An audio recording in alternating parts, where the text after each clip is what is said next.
Hello, hello les amis, les belles âmes. Nous voici de retour pour un nouveau partage où tout d'abord je vais vous parler un petit peu du soin retour flamme jumelle, retour âme sœur. Si vous souhaitez le réserver, vous pouvez aller dans l'onglet sous la vidéo et cliquer sur le lien pour le réserver pour 5 € seulement, donc profitez-en. Je tiens à attirer sur votre attention que c'est un soin tout particulièrement puissant et tout en douceur, vous allez pouvoir vous reconnecter à votre âme sœur, à votre flamme jumelle pour pouvoir envisager une reprise, un retour si vous êtes en distanciation, mais aussi pour une accalmie, pour calmer si vous voulez tous les liens non fonctionnels, dysfonctionnels et pour enfin repartir sur des bases qui soient plus solides et de la stabilité parce qu'on sait tous et toutes très bien que les liens de flammes jumelles et d'âmes sœurs sont parfois compliqués par essence, en essence. Donc ce soin il est particulièrement intéressant aussi pour vous rééquilibrer vous, n'est-ce pas, parce que parfois on manque tout simplement d'amour sur soi et le fait de pouvoir se réattribuer cet amour pour soi, ça va vous permettre d'attirer cette personne dans votre vie, cette personne qui vous est chère, la personne de votre cœur. Alors on va aller chercher là tout de suite des images, des choses. On va aller chercher tout ça.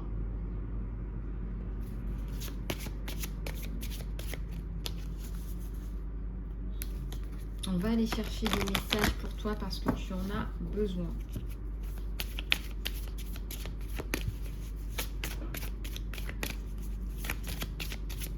Parce que tu en as besoin. On va aller chercher des messages. Parce que tu en as besoin.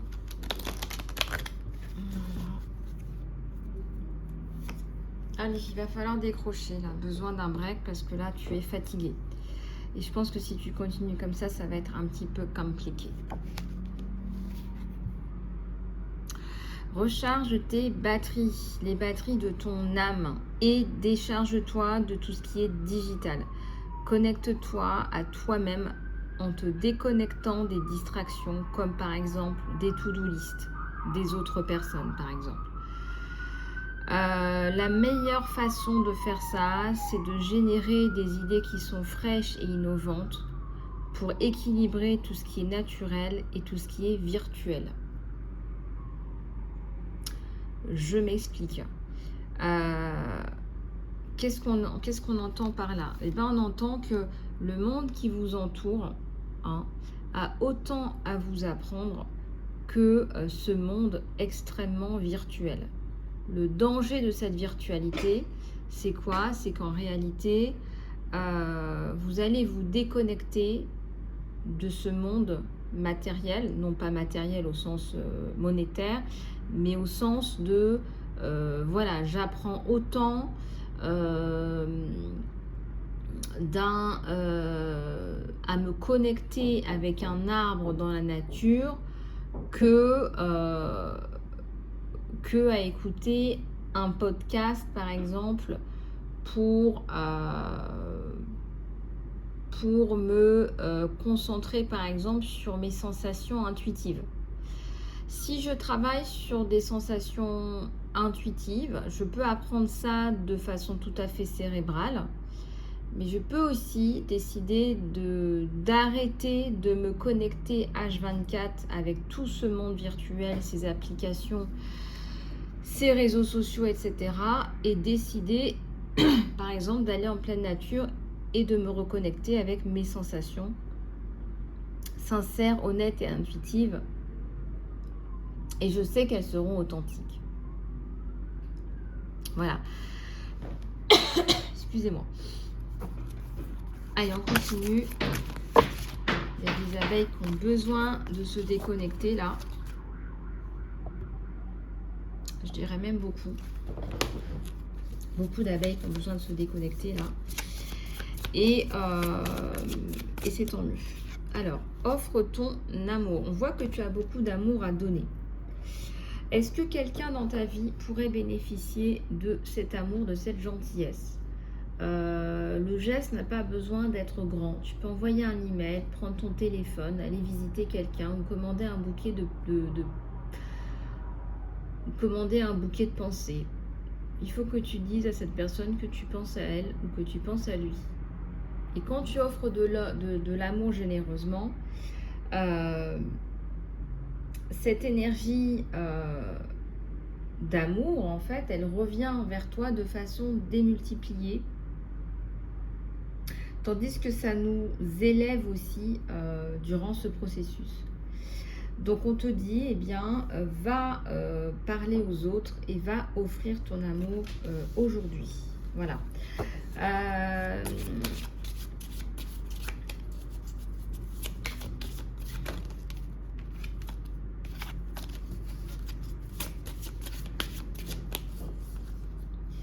Alors, il y a quelque chose de plus grand qui est en chemin pour toi. Il y a quelque chose qui est plus grand. Je sais pas, ça me parle du soleil levant.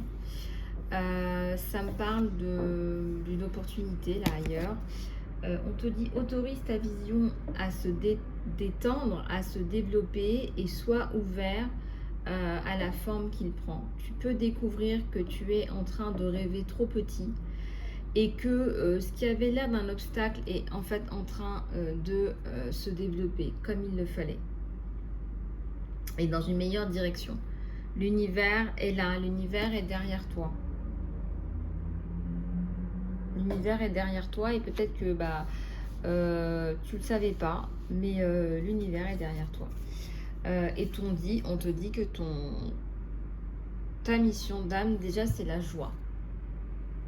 Alors, il y a beaucoup qui vont me dire, ah bah oui, mais bon, là, je fais quelque chose, je suis pas en alignement à 100%, mais j'ai de la joie, mais j'aimerais bien faire autre chose quand même. Oui, certes, d'accord. Oui, certes, d'accord. Mais on va chercher un maximum de joie. On va aller chercher à atteindre un niveau vibratoire plus élevé. Les vibrations les plus élevées sont les vibrations d'amour, de joie, de paix, de bonheur, etc. Et effectivement, donc l'objectif c'est la joie. L'objectif c'est la joie. L'objectif c'est de trouver cette étincelle de joie que tu as perdue parce que comme tout le monde, tu as été sermonné, on t'a dit voilà, il faut que tu cravaches pour atteindre tel ou tel objectif, il faut que tu cravaches pour être telle ou telle personne, il faut que tu cravaches pour tu vois ce que je veux dire. Donc à un moment donné on voit que tu n'es plus toi-même et que tu perds en joie et que tu perds en vibration. Et c'est vrai qu'on est dans une société où on nous dit, même si tu n'aimes pas ça, il va falloir que tu travailles très dur pour avoir cette note-là, parce qu'il va falloir que tu passes à l'étape supérieure, finalement. Donc, quelque part, il y a substantiellement un état de fait qui fait qu'on nous dit il faut travailler. Et parfois, il y a beaucoup d'enfants qui travaillent beaucoup et qui arrivent à un certain âge, on va dire à l'âge adulte, et qui en fait ont travaillé sur toutes les matières, même sur des choses qu'ils détestaient, peut-être 3 fois plus, 4 fois plus, 5 fois plus que la moyenne, pour avoir une note, et c'est un état de fait pour pouvoir passer à l'étape suivante. Pas parce que ça les intéressait, mais pour un objectif bien précis de passage à l'étape supérieure. Il n'y a aucune critique dans ce que je fais. Je suis là dans la reliance. J'aime relier. Et il faut aussi pouvoir parler de tout et pouvoir comprendre, et tout s'explique. Et donc, ces personnes-là, arrivées à l'âge de 18 ans, qu'est-ce qui se passe ? Je me sens un petit peu perdue parce qu'en fait, je ne sais pas vraiment ce pourquoi je suis fait ou je suis faite. Je suis un petit peu perdue parce qu'on m'a dit qu'il fallait être bon à l'école pour réussir. Je suis bonne à l'école et je réussis, mais je ne sais vraiment pas pourquoi je suis faite. En fait, j'ai même l'impression d'être d'être nulle, parce que je ne sais même pas pourquoi pourquoi je suis fait ou faite. J'aimerais bien pouvoir avancer et pouvoir me dépatouiller un petit peu de toute cette incertitude, mais en fait, j'y arrive pas. J'y arrive pas parce que moi, j'ai toujours rempli ma mission, j'ai toujours eu des bonnes notes un peu partout, parce qu'il fallait que j'assure un avenir. En tout cas, c'est ce qu'on m'a dit, j'ai été pétrie de cette idée. Et puis j'arrive à l'âge adulte et puis en fait, je n'y arrive pas non plus. J'y arrive pas, je ne sais pas où je vais encore prendre un cursus parce qu'il faut passer à l'étape supérieure. Et puis peut-être que je vais encore traîner cette idée-là pendant plusieurs années jusqu'à la fin de mes études et même avoir un diplôme pour quelque chose qui ne m'intéresse pas fondamentalement. Bon, l'erreur est humaine et on n'est pas là pour se lancer la... On n'est pas là pour se lancer la... On n'est pas là pour se lancer... comment on dit ça on n'est pas là pour se lancer des ping et des pong. On n'est pas là pour se faire une bataille de ping-pong, je te rassure. Ce que je suis en train de te dire, c'est qu'il serait peut-être bien que tu arrives à identifier avec tes parents à un moment donné ce que tu n'aimes vraiment pas faire, parce que ça va t'aider à comprendre ce que tu aimes vraiment faire et ce pourquoi tu es fait et ce qui est ta force et ce qui est même, je dirais plus loin, ta mission de vie. Ta mission de vie, c'est quelque chose qui est planté là, je dirais même, c'est ton autoroute, c'est l'autoroute de ta réussite parce que c'est ce pourquoi tu es fait. Bien sûr qu'on a tous un mental, un cerveau et qu'on va utiliser son cerveau. Tu vas utiliser ton cerveau pour calculer, pour additionner, pour apprendre et tout ça et toutes ces données-là font que, eh bien, à un moment donné, tu fais l'addition de tout ça et ça fait aussi la personne très riche que tu es. Donc je ne suis pas en train de te dire il faut que tu tires un trait dans tout ça. Mais si tu pouvais laisser un petit peu d'espace pour laisser germer ce potentiel énormissime, puisqu'on en a tout ça, pour ce pourquoi tu es faite. Parce que ce qui va en découler, c'est quelque chose de magnifique. Et tu vas pouvoir impacter le monde de façon autant magnifique que tu ne l'es. Ceci m'amène à ajouter que ce qui est important pour toi, c'est bien sûr que tu peux t'éclater. Si tu veux vraiment avoir un 15 en maths et que tu détestes ça, il va falloir que tu travailles beaucoup.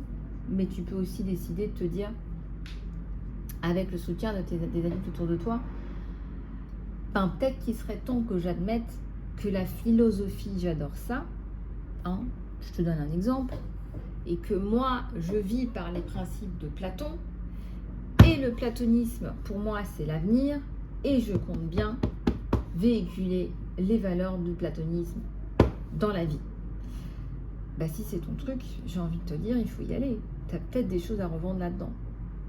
Ou alors, c'est de dire, moi, je déteste Platon, je veux juste avoir un 10 ou un 12 parce qu'il faut que je passe à l'état supérieur, mais j'aimerais tellement qu'on a exploré le problème des requins dans l'Alaska, parce que là, on a un gros problème, c'est l'extinction la plus totale et absolue. Et donc, ça veut dire que tu vas t'intéresser, que tu vas te spécialiser, que tu vas aller parler à des professionnels, peut-être que tu vas aussi avoir envie d'aller faire des stages. Tu vas commencer à explorer tout ça et gagner du temps et prendre ce que j'appelle ton autoroute vers ta mission, vers ton succès, vers ta réussite et ta joie.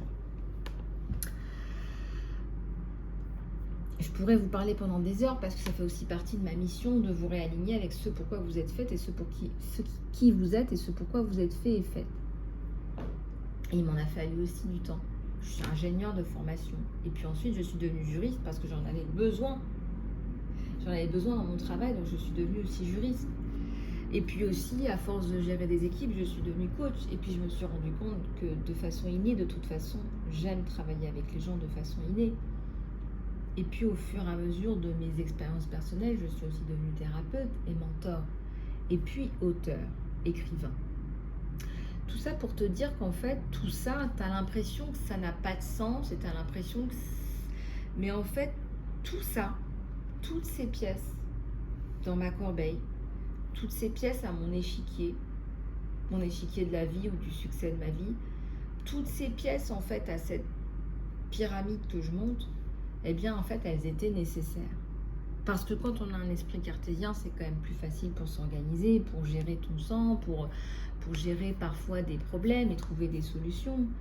Et puis le légal, on en a tellement besoin aujourd'hui, surtout dans une cause telle que les enfants et telle que les femmes et les enfants.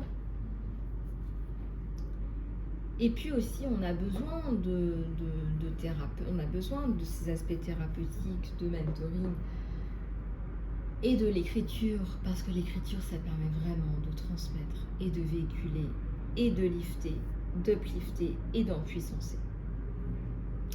Ma vie est loin d'être terminée, enfin je l'espère. J'ai encore plein de choses à faire et je ne sais pas ce que l'avenir me réserve parce que je ne savais pas qu'un jour non plus j'allais faire une chaîne YouTube, je ne le savais pas. Je ne savais pas que j'allais atterrir en Asie. Voilà. Alors, ce que je voulais vous dire aussi, c'est que